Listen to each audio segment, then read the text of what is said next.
Now to President Obama's plan to combat the terrorist group known as ISIS. The U.S. coalition has expanded to include Britain and 3 other European countries, but they will only take part in a limited military campaign. A human rights group monitoring says airstrikes hit Islamic states and other Islamic targets in eastern Syria this morning. Julianna Goldman is in our Washington bureau with the latest. Julianna, good morning. Good morning. The Obama administration says the world is united against ISIS after a critical week, rallying the international community at the United Nations and launching the expanded air campaign in Iraq and Syria. But the Pentagon is warning that even with new commitments from important allies, we're just at the beginning, not the end of this fight. The hallmarks of this campaign will be patience and persistence, not shock and awe.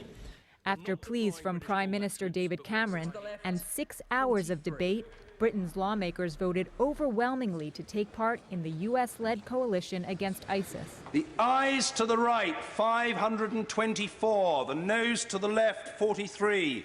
With the commitments growing, America's closest European ally is joining France and the Netherlands, as well as Denmark and Belgium, 2 countries who also said Friday they would provide their military resources. The European support does not extend to Syria, but the White House says it's important progress. There is a broad effort underway to build this international coalition, and we are pleased with the pace of this coalition's growth, and we're pleased with the strong ties between the United States or among the United States and countries around the world. 5 Arab nations have partnered with the U.S. to destroy ISIS in Syria. They are Saudi Arabia, the United Arab Emirates, Jordan, Bahrain, and Qatar. And with tens of thousands of refugees fleeing across the Turkish border from Syria, Turkey's president said Friday that his country is considering lending its support to the coalition, possibly militarily. In Washington, chairman of the Joint Chiefs of Staff Martin Dempsey told reporters that this week's strikes disrupted the militant group's command and control operations in Syria.